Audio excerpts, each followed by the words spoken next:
You guys ready? All right, we're going to go ahead and get started. Now, I know for the last 2 days, everybody asked you to come to the front. Today, we have a great reason to come to the front. Kim Willoughby, our esteemed speaker from Colorado, has enticed everybody to come to the front by samples from her distillery in Colorado. It's a vodka distillery, isn't it? Yes, it's not my dispensary, it's just my distillery. So if you come on up, you can sample Van Jack vodka, brought to you from beautiful Golden, Colorado, made with Colorado water. But you gotta come closer. Bring it in. You can take all of them if you want. Well, see who shows up. Give them a couple minutes to see who might fill out your table. Yeah, come forward. Yeah. There might even be some ice out there. I don't know. There we go. That's much better, isn't it? All right, so Kim, as I said, is from Colorado. She is a fellow of the American Academy of Matrimonial Lawyers, a former president of the Colorado chapter, former chair of the Colorado State Bar Family Law section, very active, frequent speaker and lecturer, very interesting, dynamic speaker, and I think you're really going to enjoy her. Read her resume within the app for more information. I'm not going to bore you with it. We could go on and on about her accomplishments. Ron Sr. is also from Colorado and very accomplished. Again, read his resume, but we want to thank him in particular. He was one of the founding members for the Forensic Valuation Division of the American Academy of Matrimonial Lawyers Foundation. They've been around for how many years now, Ron? About 5, I believe. Great. And he's the author of a book called The Cannabis Industry. If you don't have it yet, you should get it very soon, and then you can get Ron to sign your copy like Ron just signed my copy. It's a wonderful read. I've read it a couple times in order to prepare for today. So let's give a warm welcome to Kim and Ron, and we'll turn it over to them. Thank you. And just a quick shout out, my 2 co-authors of the book are right here at this table. Oh, no, not that. Brenda Clark and Stacy Udell. Yay. So you guys made it. You guys made it to the end, and you're still here, and you're not at the tables, and you're not doing any of that stuff just yet. So we're going to try to entertain you. We're going to try to make it worth your while to have been here at the end. We're going to talk about the price. Of vice. Oh, okay, try that again. We're going to talk about the price. Of vice. Nice. Awesome. And we're going to do that by using a disclaimer. No, we're not going to use a disclaimer or us. We are going to talk about some messy divorces. We've seen messy divorces in People magazine and on E! Entertainment Tonight, etc. You have some ugly ones, but we're going to give you Hank and Winona. He's Hank, and I'm Winona. And since I'm going to play the role of Hank, I think I'd like to have Hank's jacket brought up to me. Because Hank is not the most awesome man. I thought he had money because he came from Connecticut, and he was nice, but then he got into just some of those things that I was just not all that excited about. He decided to use mom and dad's money to become a cannabis entrepreneur. Unfortunately, he has some sort of vices of his own, and he's also a bookie, and he has a little bit of an addiction problem. And I'm just a mom. And I like to hang out in Vegas and to do the socialite thing, and we raise a lot of money, and we do a lot of foundation-type dinners. And also, on the side, I had a job before I met Hank. Might have been how I met Hank, but I might. Is that how we met? I think so. No. So I might have a little side business. All right, so let's tee up the facts for this couple. We live in Las Vegas, and we're divorcing after 15 long years of being married, and we have 2 lovely children. They are 14 years old and 7 years old. This guy, he's 47 years old, and I'm 45. Like I said, he came from Connecticut. I thought he had some money, and moved to Vegas about 16 years ago, and he went into the hospitality industry. And we got married in 2004. he kind of had a low-paying job, but he also had a little poker thing going on. But through the years, he moves up the ranks in poker, and now he sets up games for sports figures and celebrities, and does not report his income from his bookmaking. And I am from Antimony, a tiny little town in Utah, and it's a tiny little town, and I was having no more of that. So I got a scholarship to University of Las Vegas, but that did not pay the bills. So I got a part-time job at the Mustang Ranch, and I was one of the more popular girls there, and I am a good girl, so I always declare my income fully. And I ultimately did graduate with that degree, and I have a part-time position at the ranch, but I mainly spend my time with our darling little children and fundraising, and otherwise just being an upstanding citizen unlike him. About 4 years ago, Hank's parents helped him open a medical marijuana dispensary. And then when recreational pot was legalized in 2017, he expanded his offerings. His dispensary, called Green Dawn, has been one of the most popular dispensary along the Strip for both tourists and residents, but recent competition has added some challenges to his enterprise. And he has another little addiction.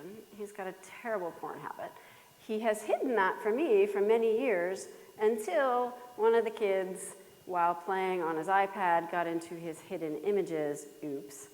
And it's not entirely clear whether he was selling those images.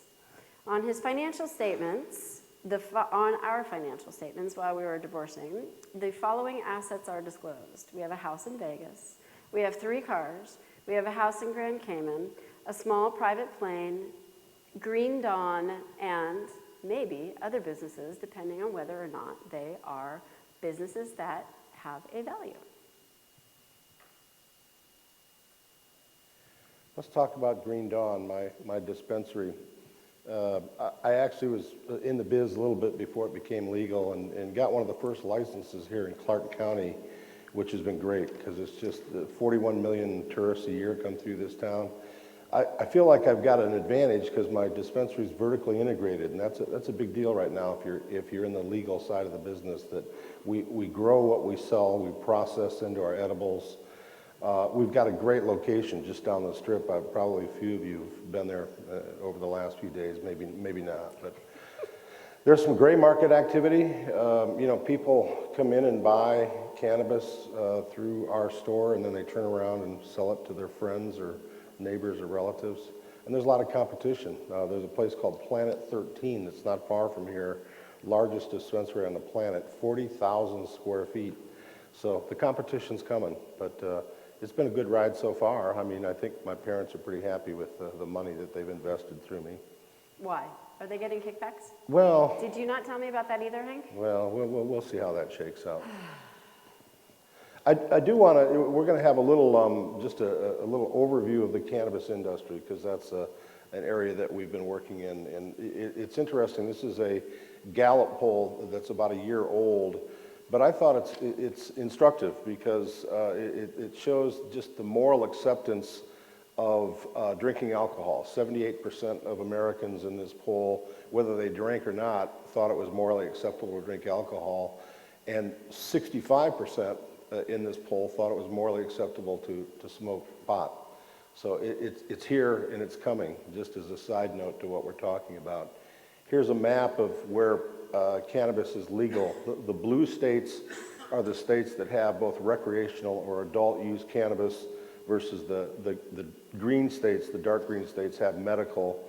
And the others that are light green are the states that have some form of CBD type remedy that's made from the cannabis plant. So you can see that other than South Dakota, Kansas, and Idaho, there's some form of marijuana, recreational or adult use, legal in those parts of the United States. This is also instructive because it's a chart that was put together by ArcView Research that tracks a lot of statistics in the cannabis business. And what I think is instructive is the blue bars are the illegal consumption of cannabis in the United States. that they extrapolate that in 2019 it's a $27 billion industry, the illegal side of cannabis. The red is recreational and the green the red is medical and the green is recreational or adult use. So you can see that while recreational and adult use regulated legal cannabis is growing, projected to grow over the years, at the same time, the black market's going to continue to thrive and grow. So it's just a fact of life that it's here and it's not going to go away. Just to run through some just brief issues on cannabis, and there's a typo in this first bullet. It should say that there's been nothing like this. It's a cross between the repeal of prohibition and the advent of legalized gambling. That's kind of what cannabis is in the markets that we're seeing. It's still illegal federally. The Controlled Substances Act of 1970 that was put in place by Richard Nixon is still there. It's illegal at the federal level, and those that are lawyers or accountants working with cannabis businesses can be accused of aiding and abetting under the Controlled Substances Act. As you try to value a business, you've got a cannabis business in a family matter, you've got limited operating history. So it's a startup type business. It's hard to find data. There's no public company data in the US, although it's flourishing in Canada. Canada has a very vibrant public company industry invested in cannabis, and some of those Canadian dollars are coming back into the US. I think that's going to change. There's some legislation pending, and I think it could change radically within the next year or so. When we value businesses, we've talked about it the last couple of days, income method, market method. Everybody wants to know what market data is available. What's the EBITDA for a cannabis business? It just doesn't exist. Anything that's available in terms of reported transactions are anecdotal and very jurisdictionally specific. There's big battles going on between local jurisdictions. We keep hearing about the state versus federal kind of yin and yang with cannabis, but the real battle lines today are at the county and municipal level. It's happening here in Nevada, Michigan, other states, even in Colorado, where Kim and I are from. You live out west in Denver, in Golden, Arvada, Littleton, they don't allow recreational pot, but you travel into downtown Denver, there's 140 dispensaries. If you add up all the liquor stores and the Starbucks in the city and county of Denver and multiply that by 3, that's still not equal to the number of dispensaries in the city and county of Denver. 140 dispensaries in one city versus nothing out west where we live. So just as an example of how that's where the battle lines seem to be taking place. We've talked about building up cap rates. He was just showing an example in this last session. It's not unusual for us to be using an unsystematic risk of 20, 25, or 30% in the discount rates that we're using, and having those stand up in court.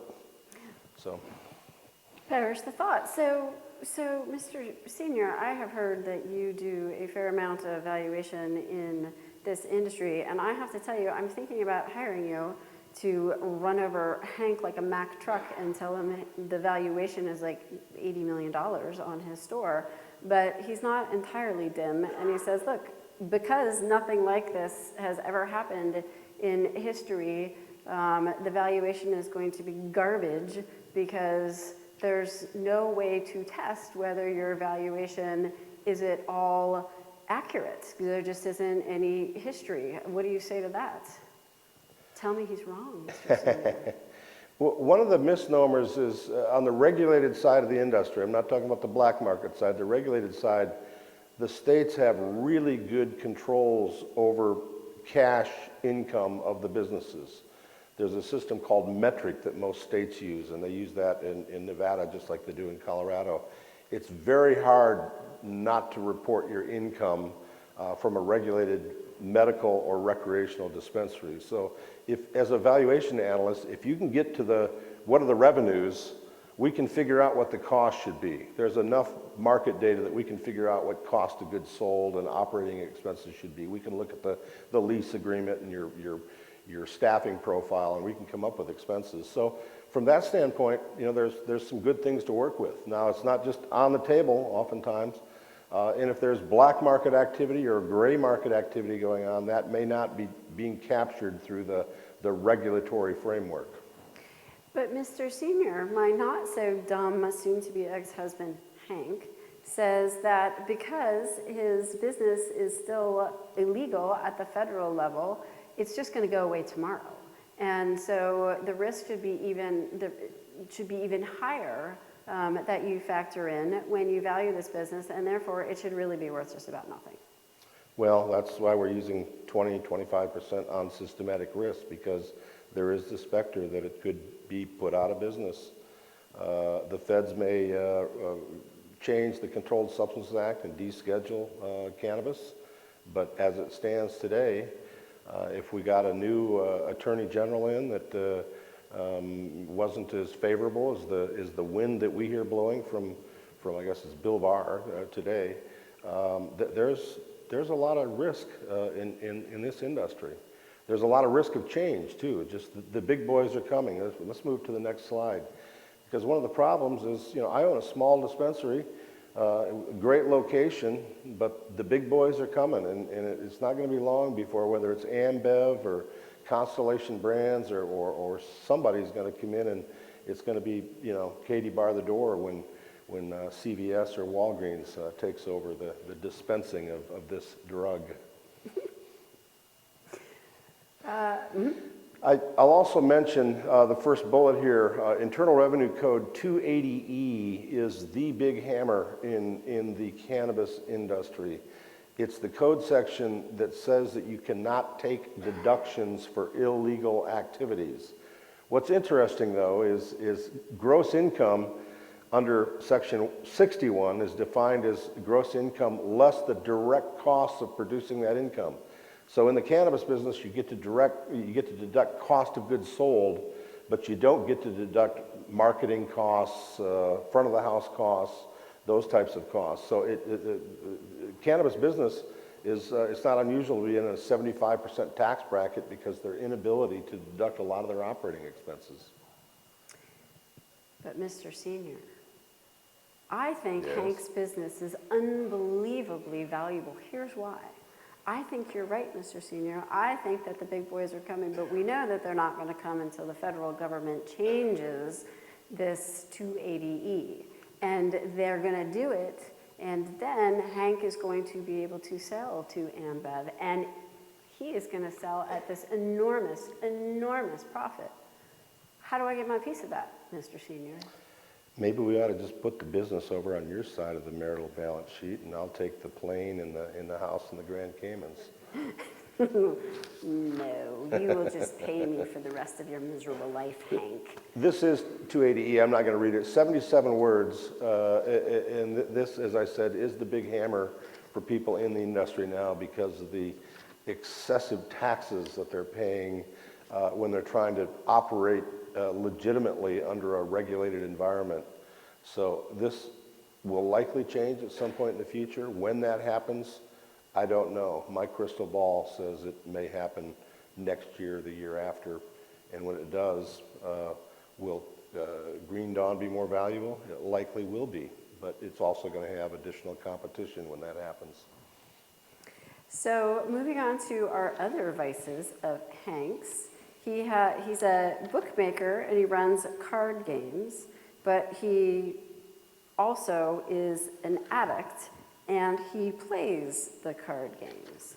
And I have my little side job, and then just to make everything fun, we have these two darling children. Look at those beautiful children. There's Hank Jr., you know he's going to be in trouble. And then there's my little angel, who will be absolutely perfect, as always, except that glint in her mind might suggest otherwise. Don't they look like they could make your wallet disappear? So how did your wallet disappear anyway, Hank? I'm kind of concerned about what my attorney told me with respect to what you put on your financial disclosures. And I think, I think there's a lot more going on, but let's talk about what we agree about. We have our house in Vegas, and it's valued at 2.4, but there's no mortgage on it. And to be clear, of course, Hank is the one who handles all the financial affairs because I just raised the babies. And so there's no mortgage on this. And then there's a house in Grand Cayman. Hank, I'm noticing, I'm looking a little further down. And you didn't seem to say anything about the bank account in Grand Cayman, Hank. Where's that? Did you declare it? Well, there is a bank account there, but I don't think there's hardly anything in that account. Yeah. How much is in there, Hank? I don't know. I really don't. Is it on the income tax return? Because I went to this fascinating class yesterday, Yeah. and I heard that if you don't disclose that bank account in Grand Cayman, you think there's more than 10 grand in there, Hank? I'm gonna guess so. That you have a little issue there, big boy. They're gonna put you in the popo. I mean, no, the popo are gonna put you in the big house. Well, maybe the next time we jump on our twin-engine Beechcraft and go down there, we'll have to look around and see what we can find. Oh, is that how you get there, Hank? I noticed that doesn't have any debt on it either, Hank. Kind of instructive, when you're dealing with vice in a marital relationship, there's a disproportionate, that you're going to find some unreported income potentially. You're going to, in things that show up where you've got $3.5 million worth of real estate with no mortgage on the real estate. How did that happen? Where did the money come from? Well, Hank, I'll tell you, one thing I have heard about pot stores and what I have heard about bookies and what I have heard is that sometimes they do their transactions in cash. You don't let me in that enormous safe in the garage, Hank. Where's the key? They don't have keys. What's the combination to the safe in the garage, Hank? I just don't know right offhand. You don't, No. Hank? How much is in the safe, Hank? Not quite sure. Not a whole lot. Yeah. Now, in Colorado, one of our problems is we have not had access to banking for many years, though that's changing some. And so what would happen, Mr. Senior? Well, we do have banking. State chartered credit unions are allowing us to make deposits, and we tie out those deposits to our metric reports, so it is in the bank. We used to run out of a safe, the one that we had in our house. And as a side note, I did a divorce 3 years ago in Colorado with a couple in Colorado Springs. They had 4 dispensaries and 2 grow operations, and they were doing $60 million a year in top-line revenue with no bank accounts, running it out of a vault in their bedroom. Now, you talk about a lot of risk and a lot of forensic fun to be had, tracking that down. And to me, it's amazing in this industry we haven't seen more violent crime, because there is a lot of cash on the streets in the jurisdictions that don't allow banking. Colorado's solved that problem somewhat. You don't have access to conventional lending, but at least through credit unions you can move money through the Federal Reserve System and pay your bills. And you can pay your bills. So, and it's funny because this is now like back in the old days when you could smell the weed money, right? So Yep. you would go to the King Soopers and you would get your change and it smelled like pot because there was so much of this weed money going around and everything was done in cash. And people would be trying to buy houses in cash. The primary banking source in Colorado is a credit union, and they require that the deposits into their credit union accounts from the cannabis companies be deposited with the Federal Reserve branch in Denver. Drop off your money there because they don't want the smelly money in their bank. And there actually is now an invention of a thing that counts money like you go in your bank, and it sprays the money with Febreze to kind of take. There's lots of people trying to figure out how am I going to make my money in the industry, and there's an idea that has some. And actually, that's a really good point, is all the ancillary non-cannabis industries that are popping up making a killing. All right, so what else do we have on this spreadsheet that we want to talk about? So we have a couple other assets, not much in retirement. We have talked a little bit about how we are going to value Green Dawn, but do you want to give us any other pointers on the valuation of the cannabis industry? I just, in real time today, was having an email exchange with a client that is asking us to value a dispensary for a prenuptial agreement. And the owner of the dispensary is not being forthcoming with the documentation we needed, and he's very frustrated because he says, we just need a calculated number. Just give me a calculation. We've been hearing about that. So I got frustrated, and I say, it's 1 times top line revenue. That's what it's worth, 1 times revenue. And it's kind of funny because we've seen a lot of deals for dispensaries, not just in Colorado, but in other jurisdictions, where 1 times revenue is a rule of thumb that seems to have some legs to it. So I told him, it's like, maybe your dispensary is worth 1 times revenue, and let's move on.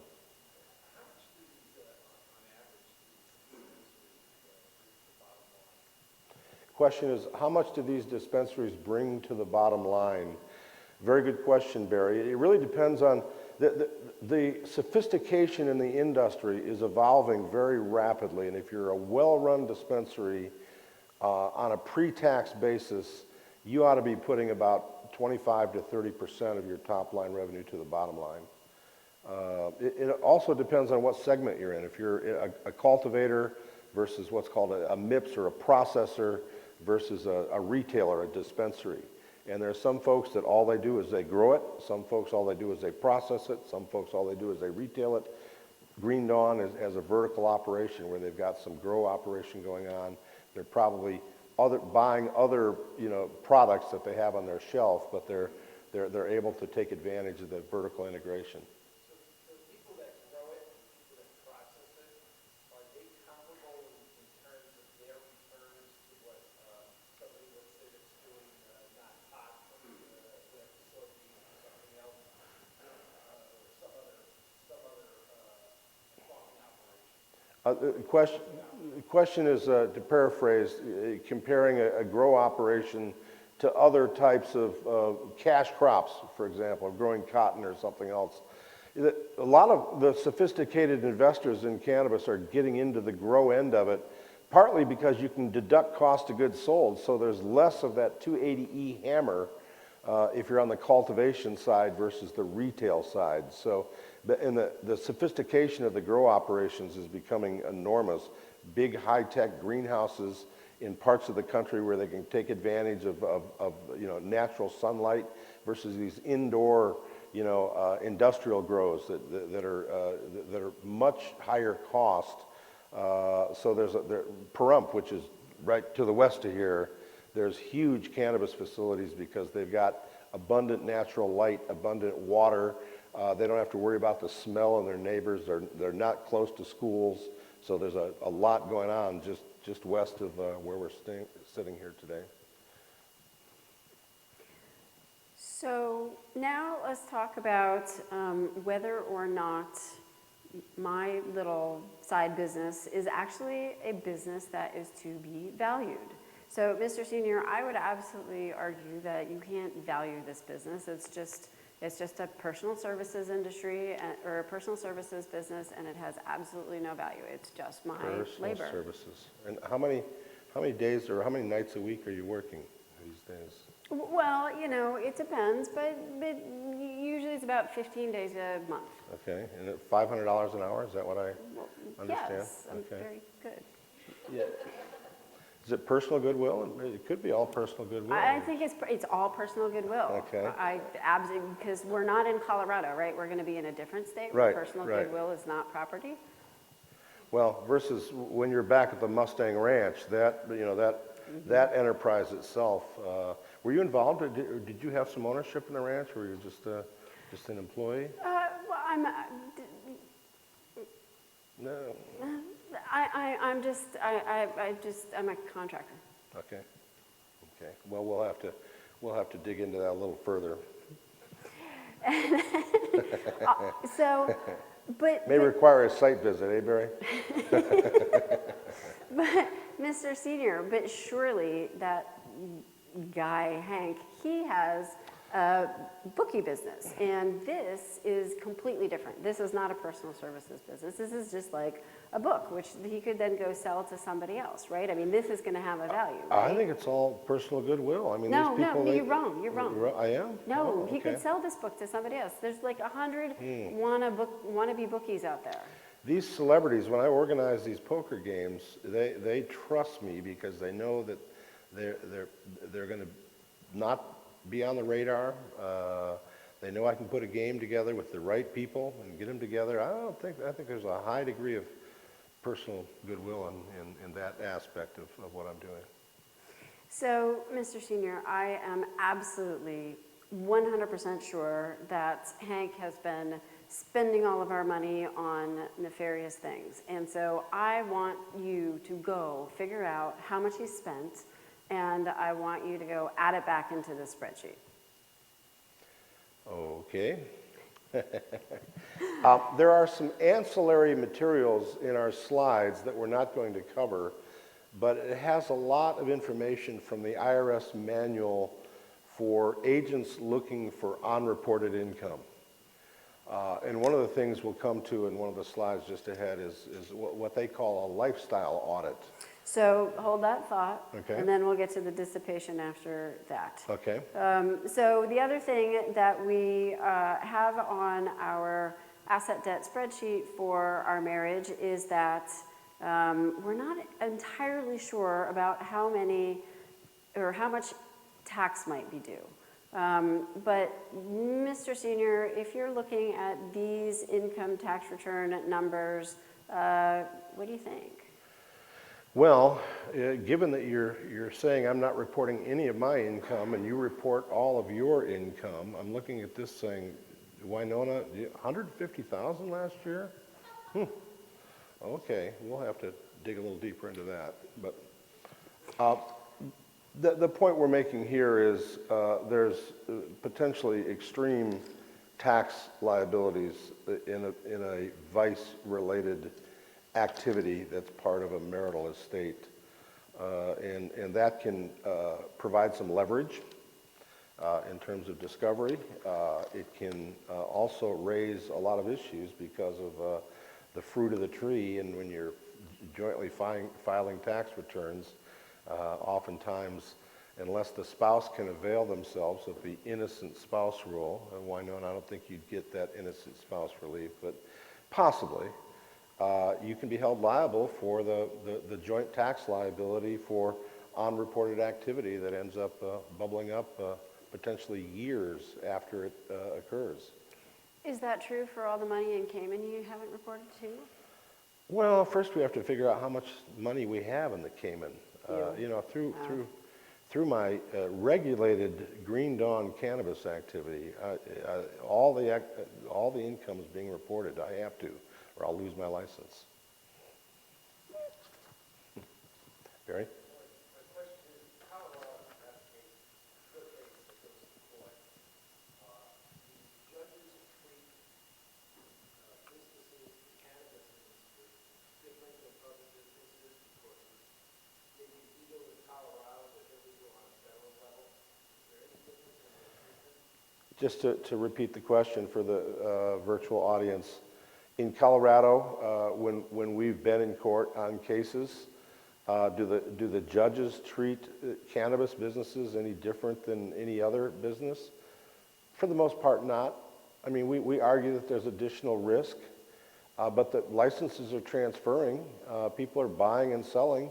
Business brokers are specializing in cannabis businesses, so it's there.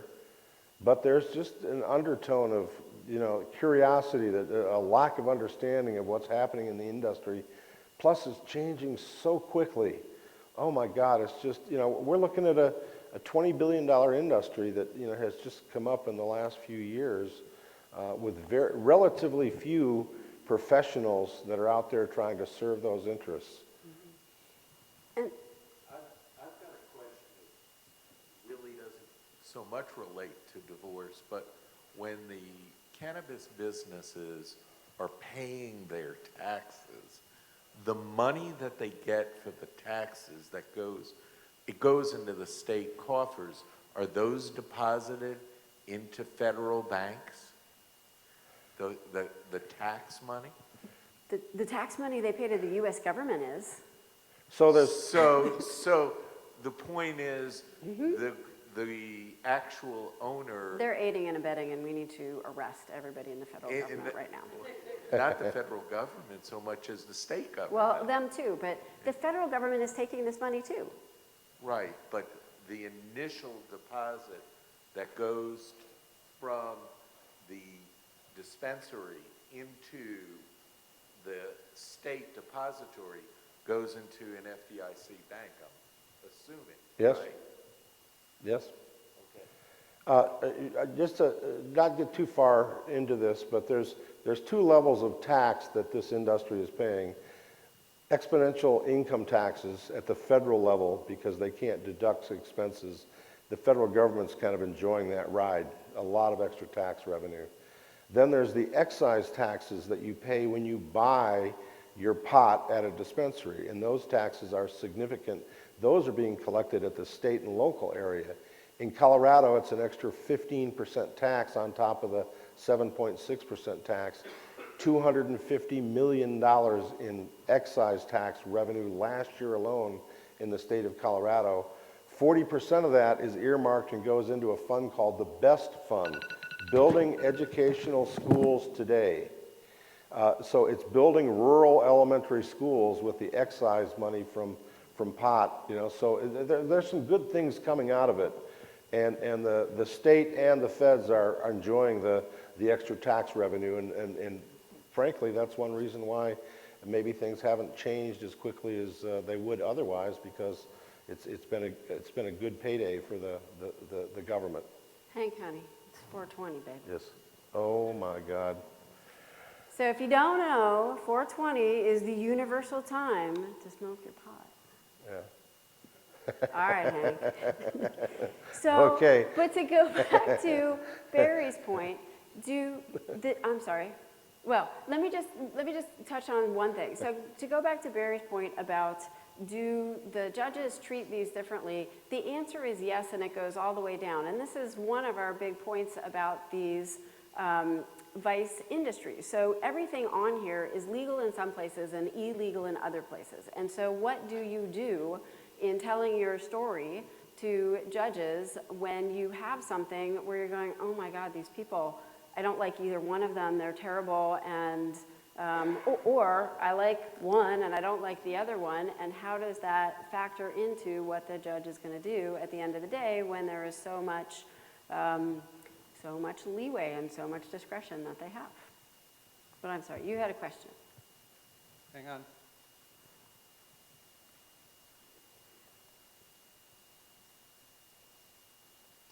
Where's the question? I think a non-question, but thank you. All right, so we've looked at the marital balance sheet, and the question is, does this all add up? One of the ways that Ron, when he's helping Wynonna figure out whether or not all this adds up, is going to look at this, is he is going to mimic the IRS lifestyle audit. How many times as a financial expert do you get retained to value a business or a professional practice, and you get out of the starting blocks and all of a sudden you realize it's really a forensic engagement as opposed to a valuation engagement, or we need to get the forensic part done before we can do the valuation thing. And that's the point of this is, you know, we've got a cash business. We've got a lot of activities that are on the side, the high likelihood of unreported income. How do we go about trying to get our arms around what the economics are of the marital relationship? So you start looking at, you know, how did the $1 million house in the Grand Caymans, you know, can we see the closing documents? Where did that money come from? Was that a big cash payment? Was it a cashier's check?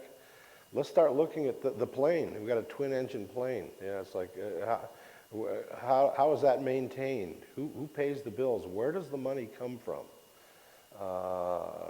Nice lifestyles that we have here going on. You know, where's the money? The credit cards. How do the credit cards get processed? How do they get paid? All the things that, you know, the IRS would look at, the second bullet from the end is they kind of, you're guilty till you prove yourself innocent. You know, if they think there's a high degree of unreported income, it's pretty much everything that you have, you know, that is showing up as an inflow is income until you can prove that it's something else. Show that you got a loan from somebody or that, you know, it's a repayment of something, but if you can't prove that it came from another source, we're going to put it in the income column, we being the Internal Revenue Service. Well, but Mr. Senior, what are you going to do for me in terms of finding this extra income? Where are you going to put it? Are you going to put it into the value of Green Dawn? Are you going to put it into the value of the bookmaking business? Are you going to, what are you going to do? I'm going to make sure that both of our kids get to college, so. All right. So, oh, there's that college. Yeah, there you go. Is that how you going to do that, Hank? Just the red flags, you know, it's just, we're making fun of some of the things we're talking about here, but there's, you know, big red flags that typically pop up and you follow those red flags, and it's time and money though, right? I mean, all of a sudden you're going, whoa, this is, you open this door and there's a whole world you got to go investigate to track down where the source of funds is coming from. So the interesting thing with cannabis businesses, I thought at the beginning that it was going to be as bad as like sometimes car washes, trying to figure out how much cash was really coming into the business. But as Ron says, it's they follow every dollar, they follow every seed. It is highly, highly regulated, and this is a place where you actually can rely pretty well on the reporting of the business owner.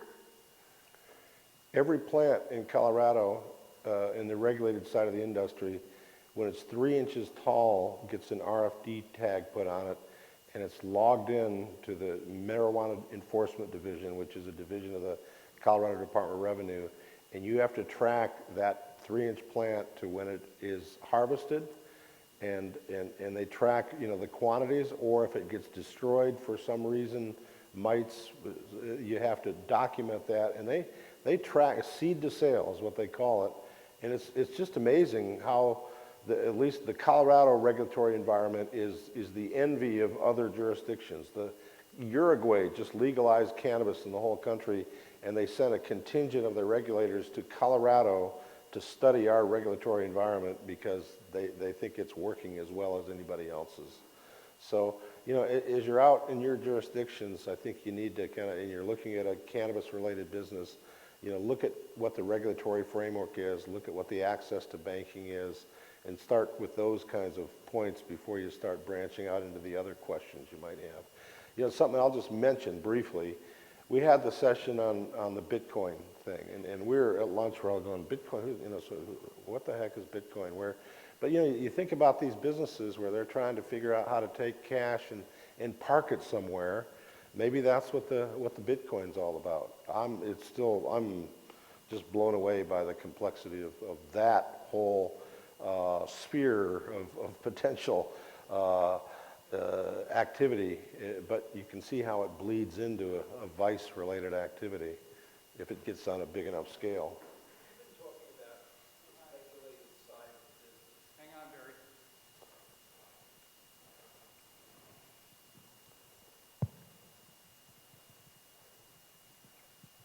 Thank you. You've been talking about the regulated side of the business. Can you explain that versus the unregulated side? There's the regulated side, then there's what I'd call the black market and the gray market. And we saw on that graph that the black market is, you know, illegal marijuana grows that are being grown, you know, out in the forest or, you know, back out in the cornfield and being harvested and sold through the black market. The gray market is an interesting concept. If you have a medical card you've gotten from a licensed doctor, you have a red medical card in Colorado, you can go in and buy your cannabis without paying the extra excise tax, and the cannabis is a little cheaper, and it's been medically prescribed. Or you can get a compassionate caregiver to grow your marijuana for you. And every compassionate caregiver can grow up to 6 plants for every medical patient that they have. These plants are the size of Christmas trees. There's enough pot for a small village because the stuff is stinking strong today. It really is. It's scary strong. So you have compassionate caregivers that are growing plants for their medical patients, but there's enough on the side to take care of their neighbors and their friends and their family and their relatives.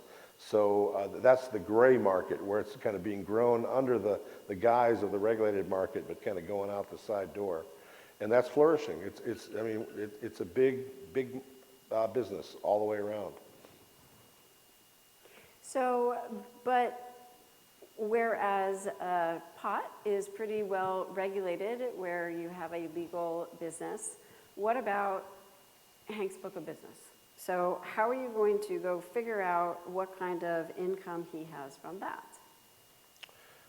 I'm trying to wear the two hats of being Hank, and then how am I gonna disclose what Hank's been up to? I think you got to just kind of shadow Hank, figure out what's going on. If he's running poker games, how does that work? What's his take? And you can probably find out. I belong to a golf club in Denver, and there's guys that come in and they play a poker game like once a month, and it's a high-stakes game. And somebody's taking a little off the top, just like in Vegas when you're out here playing blackjack. The house has its cut. You notice it like on the craps table. As you're putting the bets down, there's a little bit that they're taking off the top as you're putting your bet down, and so we need to figure out what that slice is that Hank's taking out of these games he's organizing. If Hank's selling pornography, somehow we got to get a handle on that too. My sense is that's probably not as big a deal. That might be a bigger leverage on Hank and his kids, but that's a whole nother point. So there are ways to sort of be a detective and then go in and see what kind of money is coming in.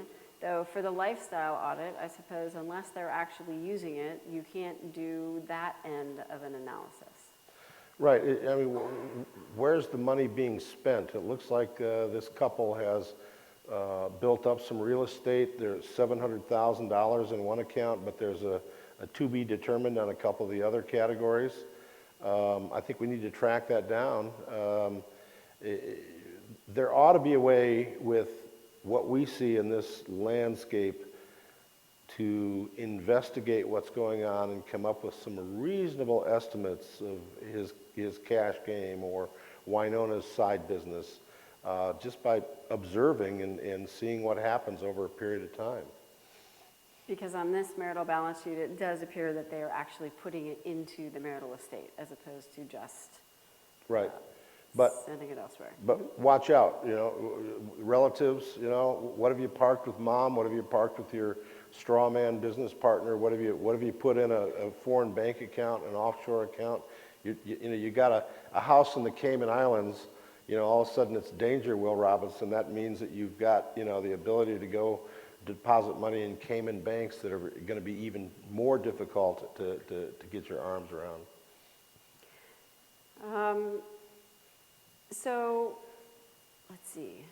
More places to look to try to do the lifestyle analysis would be in figuring out how much cash is on hand, figuring out how much of a bartering system the family has been using. What types of things would you look for there? I'd look for, in the green dong business, look at the relationship with vendors in terms of how are those bills being paid. Are there advance payments being made on product? You see some of the things here that are typical in any type of a marital dispute where, you put extra money on your American Express account and you have a $100,000 credit on the account that you get back after the divorce is final. We saw someone once that put $50,000 in the office postage meter. Is a nice way to tuck 50 grand in the postage meter. And How'd then you figure that out? I can't remember how, that was a long time ago, but it was, we're just looking at bills. All of a sudden the postage had gone way up. We start looking at the QuickBooks and we see like these $10,000 checks to the USPS, and they just kept putting more money in the postage meter to build it up. And then you go back when the dust clears and you say, gee, we'd like to get a credit back on our excess postage meter. And you can do the same thing with the IRS. Absolutely, yeah. Pay extra on your estimated taxes. And then buying property in somebody else's name, tried and true way of hiding assets right before a divorce, and getting the friends involved, selling assets to them at below market price, and then what? Getting it back. We've seen some amazing things, especially in the oil and gas patch, where we have a messy divorce, and we got a guy that's developing acreage and putting together deals, and there's so many side deals that happen. The buddy system is alive and well in real estate deals and oil and gas deals. So, and I think to some degree it's happening in the cannabis industry, because some of these operators are good friends that are kind of in it together, and there's kind of almost a band of brothers, if you will. So you might find that that we're, hey, why don't you take this extra inventory and then I'll get it back from you later. And then my personal favorite, gift cards. What's that about? Oh, geez, we've had some valuations recently where the gift cards, you can put money on gift cards, and you can put some pretty significant balances on visas. You can put, I don't know what the limits are, but you can put $5,000-$10,000 on multiple visas, and they're just like money out there, just like debit cards with $10,000 on them. You can, you might not be able to go to the bank and say, give me 20 of them, but you can go in every day and say, give me one, give me two, put those in that bank, or that vault that we can't quite figure out the combination to. And you just quietly slip it into the grocery bill. Possibly. All right, so in these cases, what does my expert want, first and foremost? We want everything. The frustration is, we have to get from A to D, but we need to ask for information to get us from A to B first, and then once we see what we have, then we're going to ask more information and ask more questions and need more information. So, and this can take weeks, if not months, for this discovery process to roll out for businesses like these. If you know what you're doing, I mean, we're still learning every day in this cannabis business, but we feel like we know where to look and what stones to turn over now versus some of the other people that we're coming up against, just because it's a new industry that has some nuances to it. So you got to know how to find the regulatory reports and where you can get access, those types of things.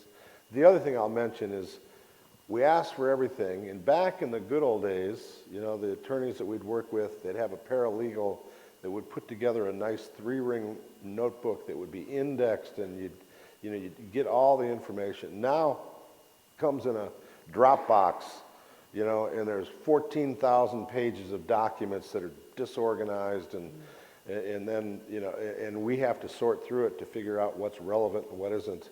And then we're hammered because we're already over budget when we're just trying to figure out what the documents are that we've been provided. So that's a big issue that at least we struggle with. And when you have multiple businesses like this, it can get exponential in terms of that document process. Where do we start? So I have hired you as my expert, and where are you going to start? Are you going to start with me? Yeah, I'm gonna start with you. I'm gonna ask everything that you know about the businesses. Where are the accounts? Who are the decision makers? What are the things that we ought to be looking for? Oftentimes, the spouse has some really good clues. Sometimes they have some clues that aren't so good. But we're going to want to understand what's happening in this marital estate. And try to prioritize what's important. Is Green Dawn the most important asset? Is it the unreported cash? Are we going to need to go back through legal counsel to try to get access to go unseal the vault and take a look at it?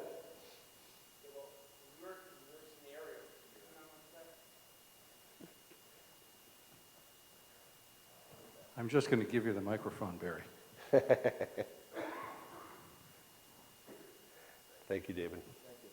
In this scenario here, where you have a number of illegal activities going on, first, I'll direct the question to Kim. Are you going to have a criminal attorney in this case?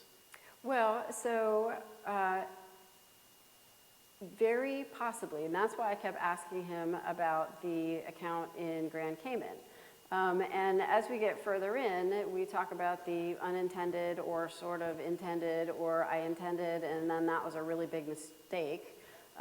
Consequences when you start digging through this stuff and you realize, oh, we haven't reported the $100,000 account in Grand Cayman, and now we have a criminal problem. We haven't reported our income taxes fully, and now we might have a criminal problem because it goes so far back and it's so clear that we knew exactly what was happening.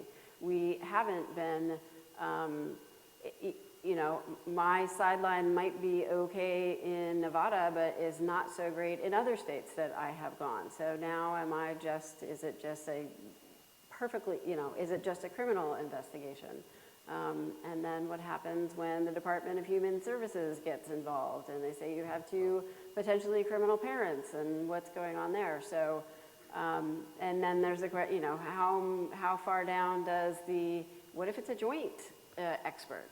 How far down are they going to go into looking into how criminal this is, and when does it turn where you say you can't do a joint expert anymore? So in Colorado, if this case went to trial, the case that you're describing, does the court have an obligation to turn over evidence of illegal activity to either the U.S. attorney or whatever, whoever it might be? Because, for example, there's in the state of New Jersey, judges are compelled to report illegal activity to the U.S. attorney. It's under the judicial rules of conduct. So if I'm in Colorado with the exact business that you're describing here, much of which is illegal, if this went to trial, would the judge be compelled to turn it over for prosecution, potential prosecution? You know, I don't know. My sense is yes. I mean, my sideline is going to be criminal. Your bookkeeping is going to be criminal. The department, I know they will report to the department if they think that the children are endangered. My sense of it is that they would probably report to a district attorney as well. So since this is the price of vice, so to speak, this whole presentation's on that, would you not, in your circumstance, hire like an investigator, you, the attorney, hire, rather than have Ron go and do whatever he might do from a forensic standpoint, or else have a criminal attorney retain him on a Covell basis, just to protect, it protects him, but it also protects, ultimately the client. Yep, and I think once, so, again, with these, we're in Vegas. We're getting divorced in Vegas. And so the clear criminal piece that there might be is actually the Grand Cayman piece, the not reporting your bank account. The rest of it is kind of okay. So I would think if I were the Vegas attorney, I'm not sure I would know when the criminal piece is going to sneak up on me, if it does. Right? So, but you're right, in Colorado, it's a whole different deal. The prostitution's not going to be legal, that one's, and your bookmaking isn't going to be legal. So, it's a... Interesting conundrum.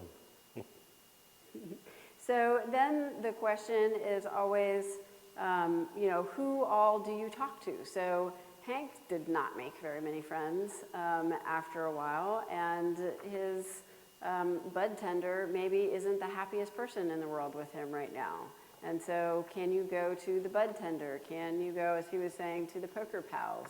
Do they circle around him, or is everybody just as unhappy with him as Winona is? So you can go to those folks. Other person on the side of transactions. So he bought his airplane somewhere. Do we go and we find out, did he buy it with his pile of cash, or did he buy it with something else, like he was saying a little bit back? The girlfriends and boyfriends are always people who can have information, but the best people, I think, are the just your banker. They have all the financial statements from however long ago if they do any financing. Hank doesn't, but that's where I have gotten, I think, the most of my information is getting past financial statements, like 3-5 years past. Devices are the other big one. Your presentation, I think, talked a lot about the devices and how you can get into them. The kids' devices are usually hooked up to the parents' devices. And that is where I have found all sorts of the information that comes up all of a sudden, and that's where we learn about the very nefarious things, is because the parents don't understand how much they have linked their texts to their kids' iPad. Old and deleted emails, you can get them from pretty much forever. And so those are a great place of looking for information about things that maybe you didn't know about at all, or where accounts are, or who else is involved, more to the point. And then calendars. I have a friend, and his wife is a private investigator, and she does a lot of work in family law. And she's pretty tight-lipped about what she does, but occasionally she'll just say, I had an interesting thing where it's almost like I had to put on the wig and go hang out at the pool to kind of watch what Joe was doing with his girlfriend. And the point I make is we're forensic accountants, and some of the stuff we're talking about here may go beyond our ability and expertise. So it might be where, counsel, the team needs to say, we need to figure out who else we need to get involved to go kind of follow these trails and figure out if it gets us the answers that we need. But following the trails, the conundrum for attorneys always is it actually worth doing this? Time and money. It's expensive, and it's amazing how an engagement where Senior, how much does it cost to do evaluation? I used to say, well, 10, 15,000, and now it's like, give us some information before we give you a fee quote, because it just seems like there's always loose ends that, even with the clean ones, that you got to go clean up stuff, and then you get things like this. This can easily be a 6-figure engagement, before you're even getting halfway finished in terms of chasing all these things down. And then you find out that your estate isn't much more than those 6 figures. So I have found, maybe you have too, that you start running down the rabbit hole, and before long you are so far into it that it's never going to make financial sense on the other side unless you find an amazingly large piece which you sort of think isn't there. And then you have to tell your client at some point in time, well, it's not worth it. Or I don't know if it's worth it, but it doesn't seem like it's worth it. And here's the number that has to be on the other side to make this worth it. And do you want to keep doing it? And the client usually looks at you and says, but I've already spent all this money.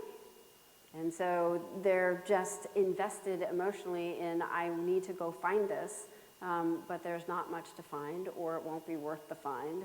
But it's also hard to say, you already spent this, and that was basically wasted. And then is it about the money? Is it about something else that's going on between the divorcing couple? This second bullet here, have you noticed judges are busy?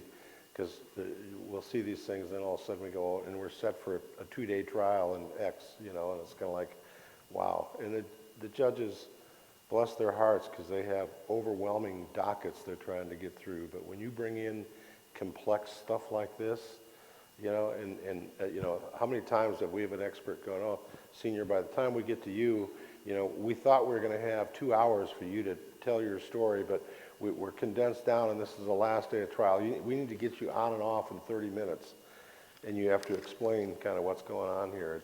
It puts you at a kind of disadvantage sometimes when you're trying to take all these complex financial issues and these loose ends in a messy divorce and try to, gel it down into something that a trier of fact can take away in quite a short time frame.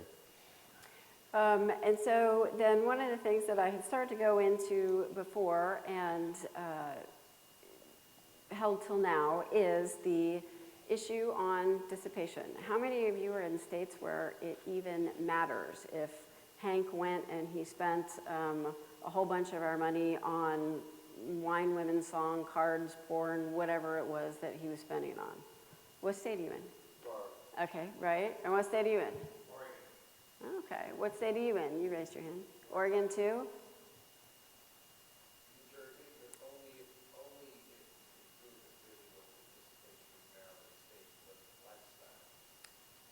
Oh, okay. So Hank spent it all on just his poker. Is that dissipation and I never saw any of it? Or is that we just like the crazy lifestyle and so that's part of our lifestyle? Hank's been doing this for 10 years, and you've been hooking for 10 years. Well, I've been spending everything on fundraisers. That's There where you I've go. been dissipating my assets. And paying her That's your taxes, lifestyle. Yep, and in Colorado, neither one of those things matter. In Colorado, the only thing that matters is, did you do it because there was a divorce coming up? Did you send your money elsewhere because you were about to get divorced? Did you take a big old trip to Vegas right before the divorce just to kind of stick it to her? And the rest of it is kind of is tantamount to the lifestyle. We don't care. This is what you chose to do. You married him. You stuck with him. You deal with it.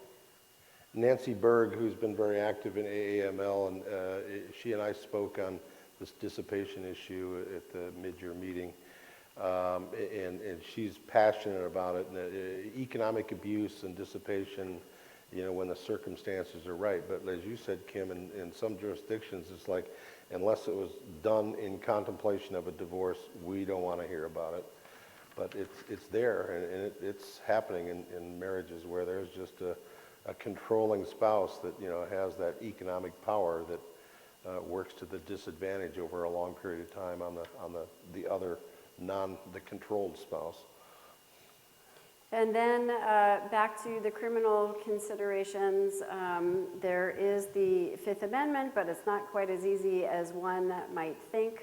So you're going along and you realize that maybe some of these things that Hank was doing are not legal, even in Nevada. And so can he claim the privilege against self-incrimination? And you have to meet certain very specific procedural requirements, as in, for every question, you must state that you are taking the privilege. You cannot make a blanket claim. And then when Hank has claimed the privilege, then is there the question about, well, now we get to make some assumptions about Hank. He is a criminal. And as a criminal, we are going to maybe not award him as much of the marital estate, not give him as much time with children, or otherwise just kind of have the case go against him because he has now claimed the privilege. And then we talked a little bit about this already, but the unintended consequences with all of that, all of this, the criminal charges. I'm not sure I want Hank going to jail, even if I want Hank going to jail, because I don't know how he is going to help me with those children. The IRS audits, I'm probably not getting innocent spouse relief on this one. I know, I'm reasonably financially savvy. I have my own little business. And I know that we haven't paid income taxes or not a lot of income taxes for a long time. Then what about other judgment creditors? Hank has irritated a lot of people. He doesn't always pay his bills if he doesn't feel like it. And so now they can get information, especially if you have court systems like in Colorado, where much of your case is still open to the public. Does this pop up other judgment creditors?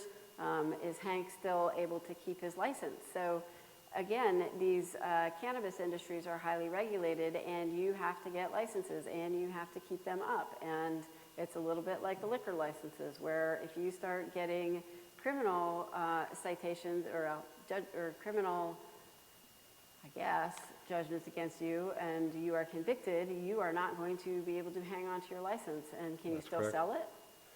You can sell it, and sometimes you're forced to sell it because you can no longer hold a license to operate a regulated business, and that's true in most jurisdictions that I'm aware of. Yeah, there's folks that have been in the illegal side of the industry that want to become legal and do it legal. They can't quite get there because they first need to have their record expunged. There's a lot of that happening too in terms of some of these petty crimes. You know, they're saying we're going to erase that from your record and now you can qualify for a license.